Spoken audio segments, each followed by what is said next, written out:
awal film kita akan diperlihatkan dengan seorang mantan tentara Amerika Serikat bernama John Falcon, di mana saat ini dia terlihat sedang berusaha mengakhiri hidupnya dengan cara meminum segelas alkohol yang berisikan peluru, untuk kemudian dia mencoba menembak kepalanya sendiri. Dan bisa diambil kesimpulan bahwa John ini tengah mengalami trauma jangka panjang akibat kehilangan semua sahabatnya saat menghadapi perang di masa lalu.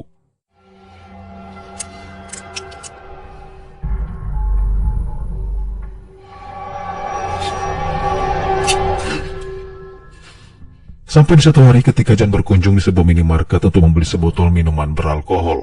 Secara kebetulan tiba-tiba muncul dua orang perampok, yang saat itu juga memaksa seorang petugas kasir untuk menyerahkan seluruh uang yang ada di dalam brankas, lalu mengancam semua pengunjung di dalam sana, menyuruh mereka untuk segera tiarap. Namun tidak dengan John. Dalam keadaan tertudung senjata, dia justru berbalik badan dan mengatakan bahwa sang perampok seharusnya tidak mengarahkan senjatanya ke bagian perut, karena tembakan itu hanya akan membuat korbannya terluka tanpa bisa membunuhnya. Untuk kemudian John dengan baik hati memberitahunya bahwa tembakan yang lebih efektif adalah mengarah langsung tepat di bagian otak di kepala. Classic, but with enough spatter to let him know you mean business. Shoot him! Not your style. Come on, shoot him! Don't make me do this myself. Send me home! Dalam keadaan bengong, pria itu tak sempat mengelak, di mana tiba-tiba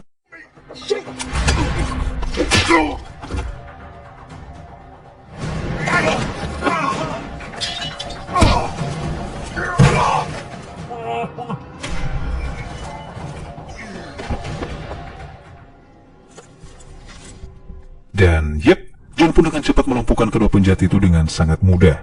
Yang mana bersamaan dengan itu, sekilas dia membayangkan para korban perang yang telah dia bunuh di masa lalu, di mana itu merupakan penyesalan yang paling mendalam yang tentunya tidak akan mungkin hilang dalam waktu singkat.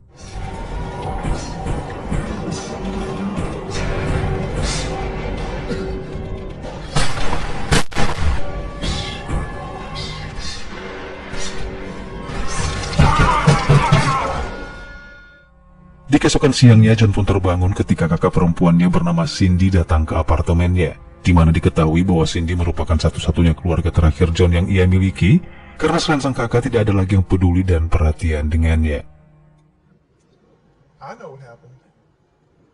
Yeah, and take care of yourself, Johnny. Perlu diketahui bahwa Cindy ini merupakan seorang aktivis kemanusiaan yang kerap dikirim ke sebuah kota kecil di Brazil dengan tujuan dasar kemanusiaan menolong orang-orang di sana yang membutuhkan bantuan secara moral maupun sandang dan pangan. Namun apa yang terjadi? Beberapa hari setelah kepergiannya, Cindy pun ditemukan dalam keadaan sekarat tergeletak tepat di pesisir pantai dengan luka mengerikan di sekujur tubuhnya yang entah siapa pelaku keji di balik semua itu.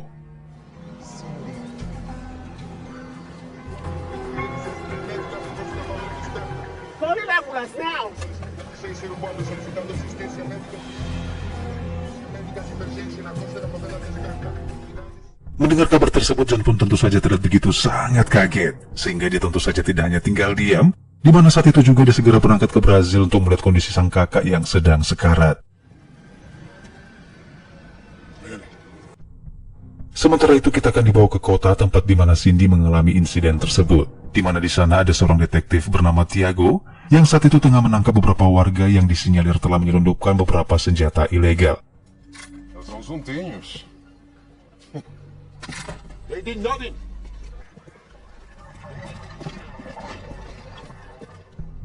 Tak lama muncul seorang poluan bernama Katarina, yang mana Katarina cukup dibuat kaget dengan aksi dadakan yang dilakukan oleh Tiago, karena selain Tiago telah mengambil alih wilayah tugasnya, Tiago juga sering melakukan aksi penangkapan secara kasar, sehingga hal itu membuat Katarina sedikit agak keberatan.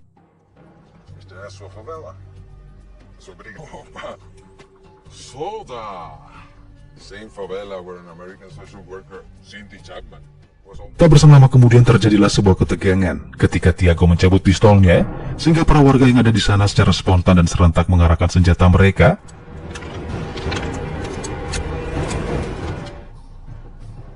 You made a lot of progress.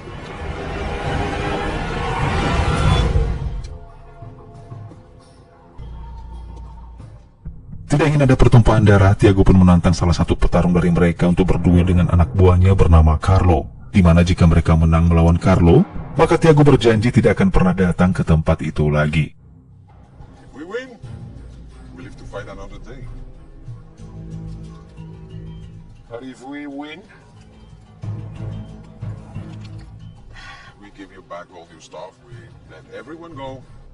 Terjadilah pertarungan sengit antara keduanya. Namun Carlo yang telah menguasai seni bela diri Brazil yang dikenal dengan sebutan capoeira, membuatnya saat itu juga dengan sangat mudah melumpuhkan lawannya hingga terpental dan pingsan seketika.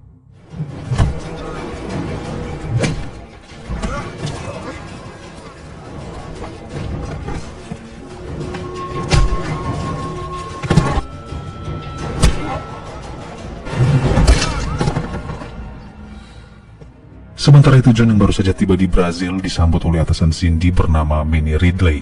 Mengucapkan keprihatinannya atas insiden yang dialami oleh Cindy, memeluk John dengan erat sebagai tanda bahwa dia sangat-sangat menyesal atas apa yang sudah terjadi. Manny pun mengajak John masuk ke ruangan tempat di mana Cindy saat ini dirawat. Hingga di dalam sana John pun terlihat begitu sangat syok ketika harus melihat sang kakak terbaring lemah tak berdaya, di mana kondisi itu membuatnya kembali teringat dengan rekan-rekannya yang tewas di medan pertempuran.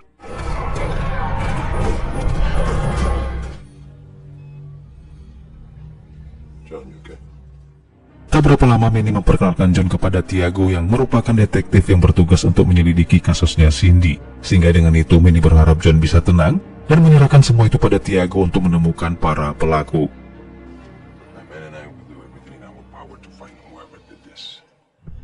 Namun John merasa bahwa dirinya adalah seorang mantan militer yang berpengalaman. Ditambah yang terluka adalah kakak kandungnya sendiri, membuat John pun menolak untuk hanya diam berharap pada bantuan Tiago. Di mana saat itu juga ia meminta Tiago untuk mengantarkannya ke lokasi tempat Cindy ditemukan untuk mencari tahu apa sih sebenarnya yang membuat pelaku dengan keji mengintimidasi saudara perempuannya itu. Sesampainya di sana John pun diperkenalkan kepada Katarina, dan di saat mereka sedang serius ngobrol, tiba-tiba John pun kaget ketika mendengar sebuah suara. Hingga saat itu juga John pun refleks dan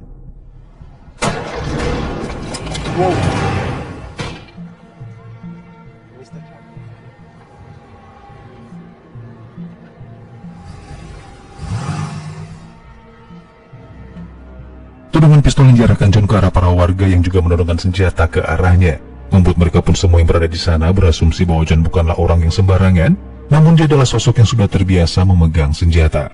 My sidearm, please.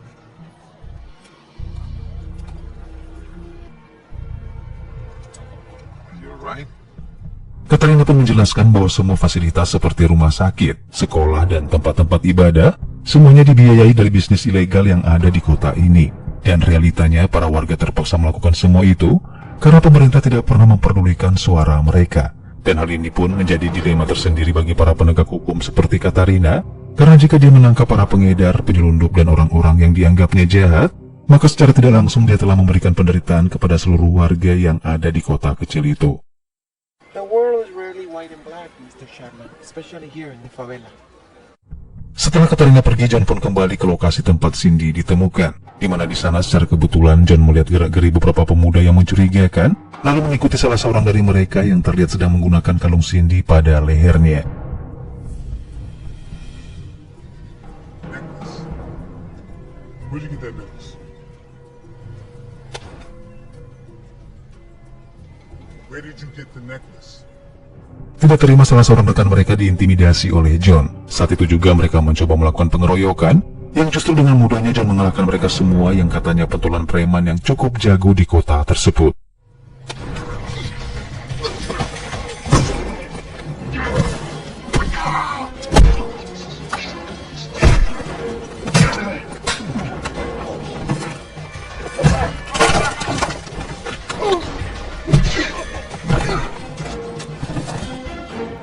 Keributan itu membuat Katarina dengan terpaksa kembali datang secara tiba-tiba. Ia meminta John untuk segera berhenti melakukan intimidasi, sembari menjelaskan bahwa kalung tersebut merupakan pemberian dari Cindy sendiri, yang dimana ternyata selama ini, adik dari pemuda itu sangat dekat dengan Cindy. Cindy gave him the necklace as a gift. Cindy used to work with his sister and she was killed a few days ago. My condolences.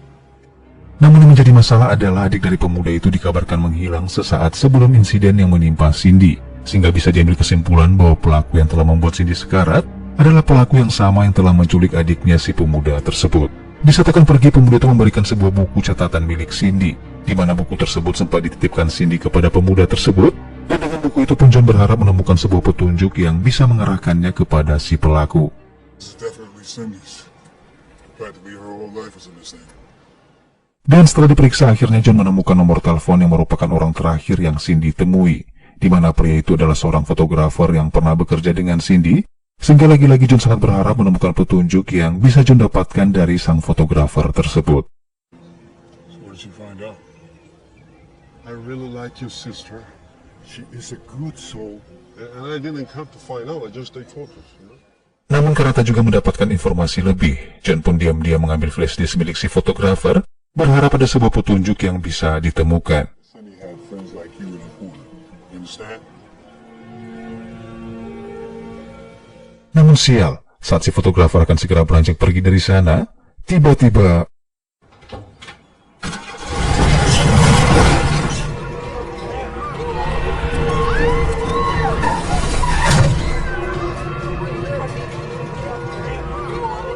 mobil si fotografer pun meledak yang sepertinya sudah disabotase oleh si pelaku, disusul dengan beberapa orang pria bertato yang saat itu juga menembaki John, namun beruntung John selamat.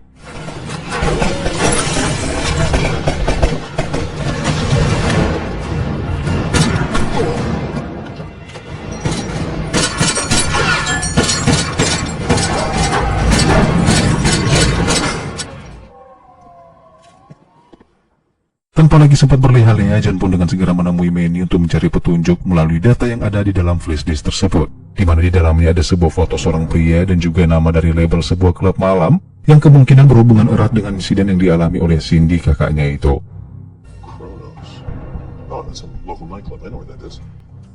Setelah mencoba menelaah, Manny pun mengungkapkan fakta menarik tentang sekelompok Yakuza yang sudah tinggal di Brazil sejak 30 tahun silam, di mana para Yakuza tersebut dianggap sebagai penjahat sesungguhnya, berhubung sering terjadi kasus penculikan anak kecil yang kemungkinan besar dilakukan oleh para Yakuza tersebut.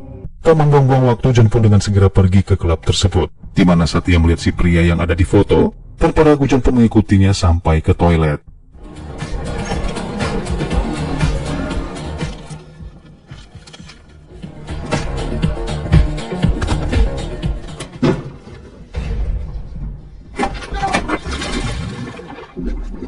Mendapatkan intimidasi dengan wajah dicelupkan ke dalam kloset. Pada akhirnya pria itu pun terpaksa buka suara untuk kemudian memberikan sebuah alamat sekaligus tempat bisnis milik si pelaku. Head out of town, going northwest. Her, the guy in the car, everything. My client owns the place. 32 kilometers after Volta Redonda. That leads to Hacienda. Setelah mendapatkan alamat, John pun yang ditemani oleh Manny saat itu juga menyambangi alamat tersebut. We're on our way there now. Just tell them to make it fast. Sementara itu di waktu hampir bersamaan, Tiago bersama Carlos sedang merencanakan pemusnahan besar-besaran, berniat melenyapkan para pemuda yang dianggap kriminal di kota tersebut, yang sebenarnya hal itu terlalu berlebihan karena sekalipun mereka melakukan bisnis ilegal, mereka masih tetap berjasa terhadap warganya sendiri.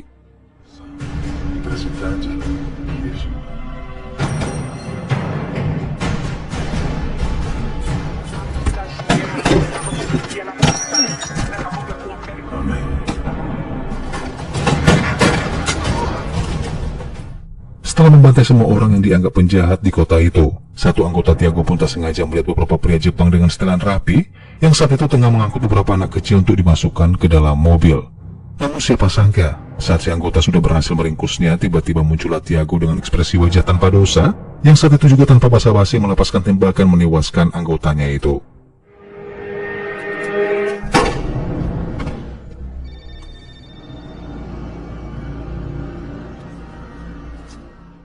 Pada akhirnya terungkaplah sebuah fakta di mana Tiago selama ini telah bekerja sama dengan kelompok Yakuza yang tinggal di Brazil, bahkan dengan sengaja mengkambing hitamkan seluruh pemuda yang ada di kota ini demi menutupi kejahatan yang dilakukan oleh Yakuza tersebut. The plan's changed. The money will be waiting at the docks. Serviço oficial caído. Necesito ayuda médica.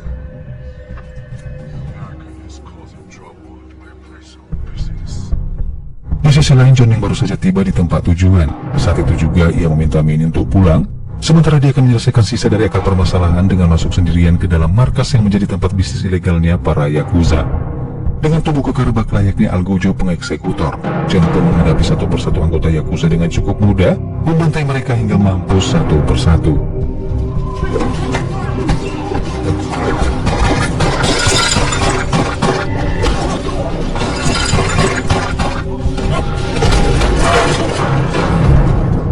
Kejadian baku hantam itu pun disadari oleh seorang wanita dari anggota Yakuza. Hingga saat itu juga ia dengan segera menghubungi sang pemimpin besar mereka, memperlihatkan sosok pria bertato dengan kepala pelontos mengkilap bening seperti tanpa kaca.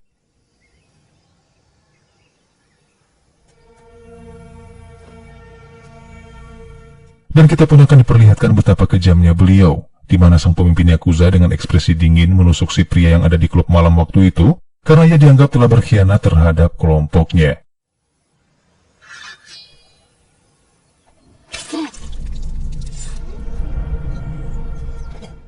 Sementara itu John yang masih sibuk membantai beberapa orang Yakuza. Tiba-tiba aksi brutalnya harus terhenti ketika Tiago dan Carlo tiba-tiba datang sembari menodongkan senjata ke arahnya.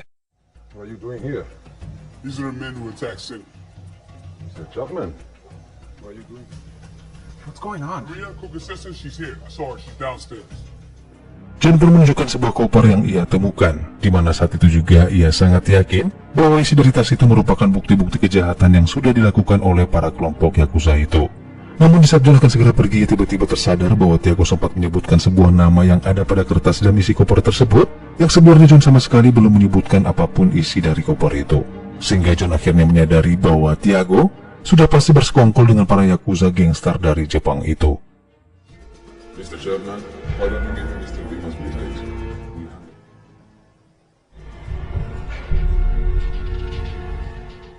Merasa yakin dengan firasatnya, John pun dengan cepat bersembunyi di dalam mobil milik Tiago. Sehingga di saat mereka akan menemui sang pemimpin Yakuza, John pun dengan segera keluar dan menghubungi Manny, memintanya untuk mengirim polisi ke dermaga, yaitu tempat di mana anak-anak kecil itu saat ini diselundupkan.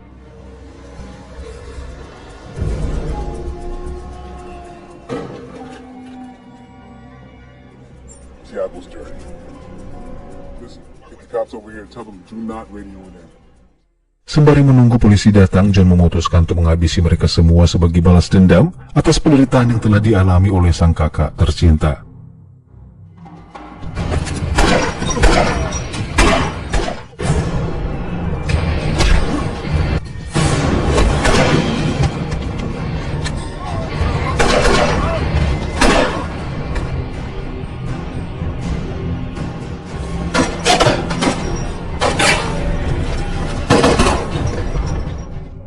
Tertinggal diam, Tiago pun muncul untuk mengetes seberapa besar kemampuannya. Namun Tiago yang tidak dibekali kemampuan bela diri itu pun tentu saja membuatnya terpental dan terjungkal, sehingga mau tak mau ia mengambil sebuah drum dan melemparkannya ke arah John.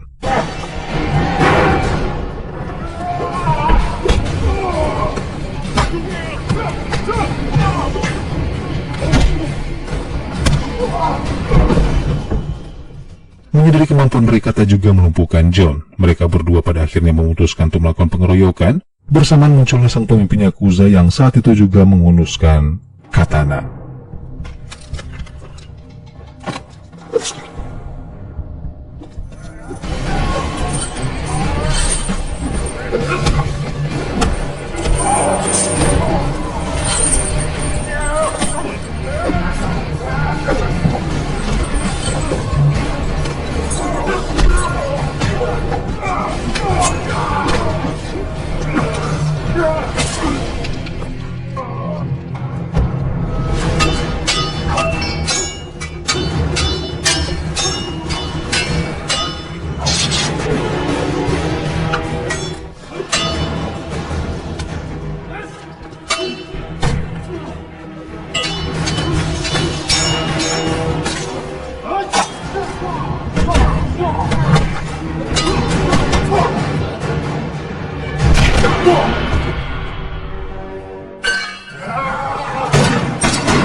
Dan setelah berhasil membantai seluruh tetek bengek para sompret Yakuza, lagi dan lagi polisi pun datang, tepat di akhir penghujung film.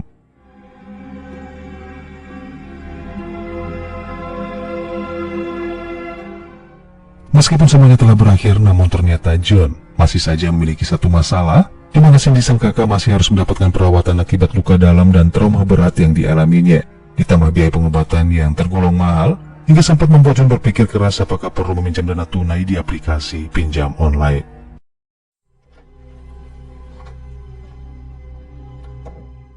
Dengan semua keluh kesah John, pada akhirnya muncullah sebuah titik terang.